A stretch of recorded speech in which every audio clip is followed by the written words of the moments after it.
Hey, mathematicians, and get ready, as today we are going to use our understanding and the use of the place value chart to help us subtract tenths and hundredths. Let's get into it with our I will statements. Remember, your I will statements are your goals for this lesson. They are what we are trying to work on and learn more about throughout our time together today. As we continue on in our lesson, make sure you have your mind focused on these three things and showing them to your teacher. I will read the I will statement first, and then we will read it again a second time together.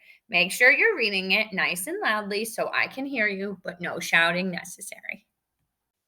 Listen to me first. I will add decimals. Read that one with me. I will add decimals. Let's look at the second one. I will represent decimals on a place value chart. Read that one with me.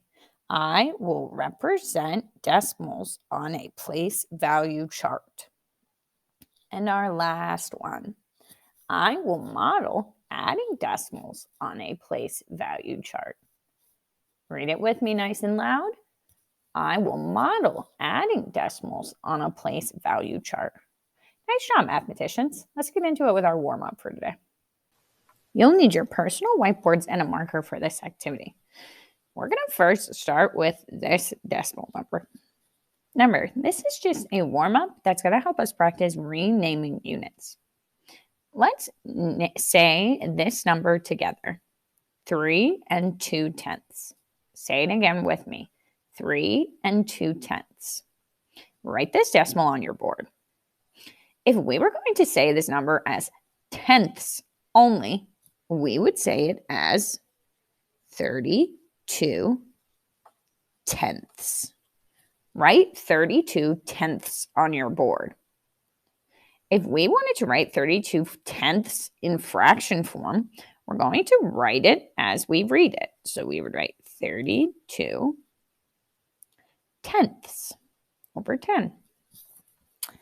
Now, if we wanted to change 32 tenths and say it in hundredths only, we would say 320 hundredths. Notice how I have the THS to represent that decimal. When we have hundredths, if we wanted to write this, we would write it just as we read it, 320 hundredths. So we started up here with 3 2/10.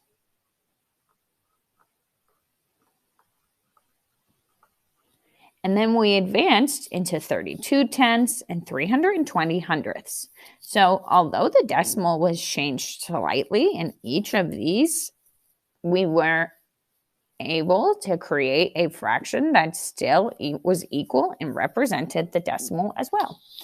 I'm going to show you 4 more decimals, and you're going to do the same process we just did. You're going to take your decimal and turn it into tenths, and you're going to do the same thing and take your decimal and turn it into hundredths. Let me show you those decimals now. Here are the 3 decimals you're working with: 4 5/10, 1 1/10, 6/10, and 8/10. Start with these fractions, or start with these decimals, and you're going to start by turning them all into tenths and then into hundredths. So if you were to move that decimal place, how would you represent these as tenths and hundredths? All right, mathematicians, now that we've had time to do our warm-up, we're going to still need our whiteboards for our new material for today. Quickly stretch your fingers, clear your whiteboards, and get ready, as we're going to practice with subtracting decimals from one another. Let's solve 8/10 minus 5/10 by drawing disk into our place value chart. On the side of our place value chart, so on the right side where we have a little bit of extra space over here, we're going to write that subtraction problem out. So we'll write 8/10 we're going to write it using the standard algorithm because we're going to use that to help us check later. Minus 5/10. If we wanted to draw discount in our place value chart, we need to start with the first given amount to it, which is 8/10. We need to find the 10th place in our place value chart. And we need to draw 8 circles into our 10th place. Draw 8 circles into your 10th place now.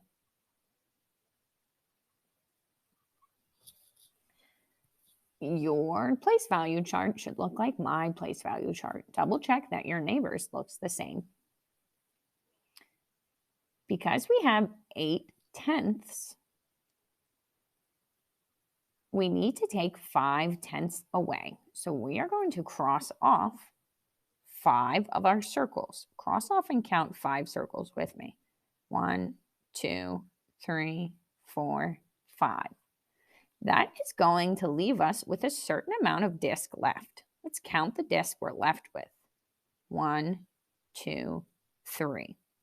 We're left with 3 discs in the 10ths column and 0 disc in the ones column.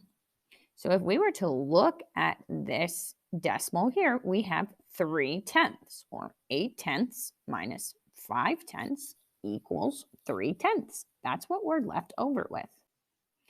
It was important when we subtracted that we noticed we were taking the same units away from one another. We had 8/10 and 5/10. We were only in one specific category.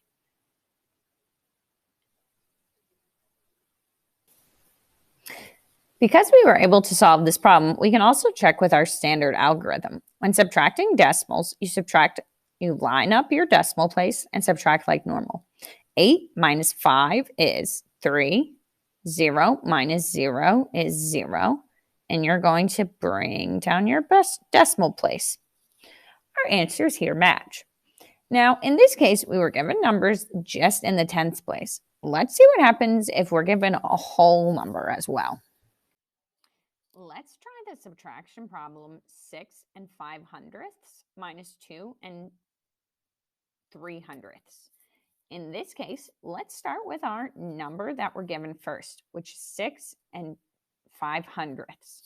In our ones, so right in front of our decimal place, we have a 6, which tells us we need to draw out 6 circles in our ones column.